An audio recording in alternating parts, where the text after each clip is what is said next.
एक बार की बात है, शाम का समय था। जंगल में काली घटाएं छाई हुई थी। काली घटाओं के कारण जंगल में बिजली गिर गई थी और जंगल में आग लग गई। उस जंगल में एक सुनहरे बालों की बहुत सुंदर हिरनी रहती थी। वह शाम को एक नदी के किनारे पानी पीने के लिए आई।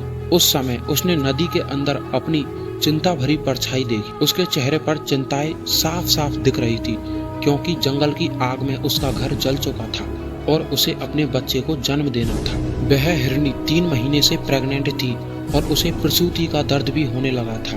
तभी उस हिरनी ने सोचा कि वह अपने बच्चे को जन्म इस नदी के किनारे ही कहीं अच्छी जगह पर दे दे। अचानक से हिरनी को नदी के किनारे झाड़ियों में से कुछ आहट सुनाई दी। तभी उसने अपनी तिरछी नजर से उस झाड़ियों की ओर देखा तो उसे एक परछाई दिखाई दी। उस झाड़ियों में एक शिकारी शिकार करने के लिए अपनी बंदूक में गोलियां भर रहा था।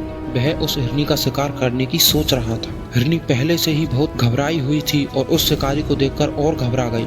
हिरनी ने मन ही मन में वहां से भागने की सोची। जैसे ही वह भागने लगी तो उसने अपने सामने अपनी मौत को खड़े हुए देखा। उसके सामने एक खूंखार शेर खड़ा था। वह शेर भी उस हिरनी को अपना शिकार बनाने की सोच रहा था।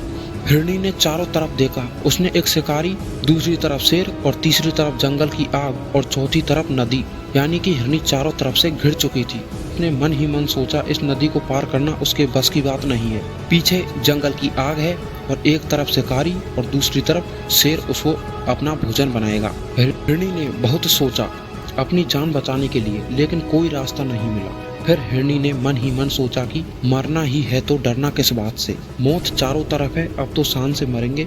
मानो उस हिरनी का दिमाग सटक गया था। ऐसा सोचकर हिरनी सीना तानकर शिकारी के सामने खड़ी हो गई और आंखें बंद करके भगवान से इस जीवन के लिए शुक्रिया अदा करने लगी और जीवन दान मांगने लगी। तभी शिकारी अपनी बंदूक में गोलियां भर चुका था और वह बंदूक को हिरनी की तरफ करके कंधे पर बंदूक रखकर हिरनी को निशाना बना रहा था। तभी एक अजीब सी घटना वहां पर घटी।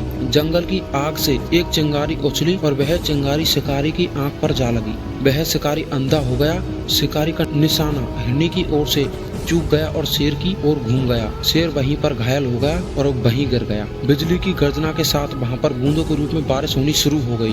बारिश होने से मौसम बहुत ही सुहावना हो गया और जंगल में लगी आग भी धीरे धीरे बुझ गई। इस सुहावने मौसम में हिरनी ने अपने 3 बच्चों को जन्म दिया। इस कहानी से हमें अपने जीवन में ये सीख लेनी चाहिए कि हमें कभी अपने जीवन में परेशानियों से पीछे नहीं हटना चाहिए। समस्या तो हमारे जीवन में आएंगी, इसका मुकाबला करना चाहिए, न कि इससे डरना चाहिए।